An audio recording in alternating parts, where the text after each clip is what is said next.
Breast cancer doesn't just affect the body, it affects the mind, the spirit, and the entire family.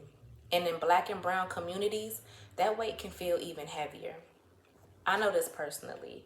I've experienced the pain of losing my grandmother to breast cancer. And I've even had moments of fear watching other loved ones find tumors and not know what the future would hold. Those moments change you mentally, emotionally, and spiritually. Hey, I'm Cole, a licensed therapist and counselor, and I create content to help you understand your emotions, protect your peace, and build a life that actually feels good.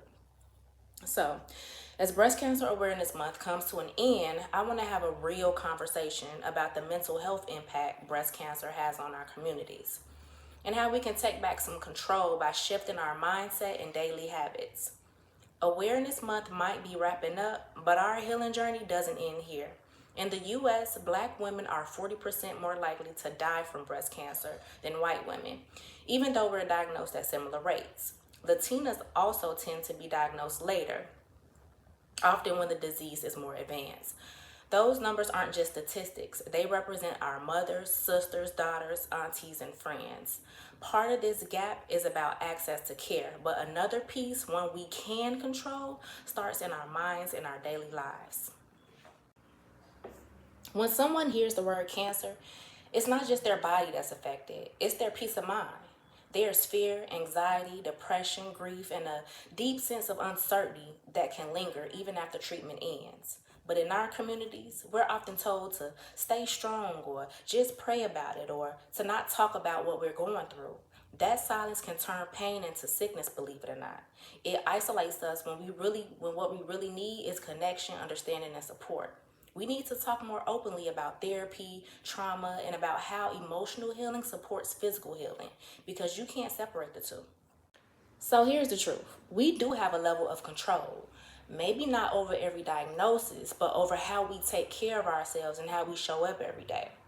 Small choices add up. For instance, get screened regularly, check in on your mental health, manage stress through rest, movement, or journaling. Choose foods that nourish your body, not punish it. And most importantly, create safe spaces to talk about fear, grief, and hope. This isn't about perfection, it's about preservation. When we heal, we don't just heal ourselves, we change what's possible for future generations. Preservation is resistance. Every healthy meal, every walk, every therapy session, every conversation where we say, I'm not okay, but I'm working on it. That's how we protect our daughters, our nieces, and our communities. We can break the cycle of silence and fear and replace it with awareness, connection, and care. So, as Awareness Month comes to an end, let's carry this energy forward.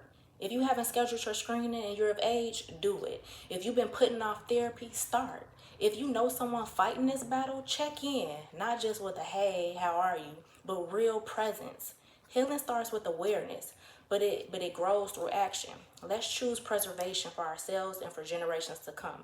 If this message hit home, please subscribe, like, share, comment. Let's build community. And as always, keep showing up for yourself because that's how real change happens. Peace.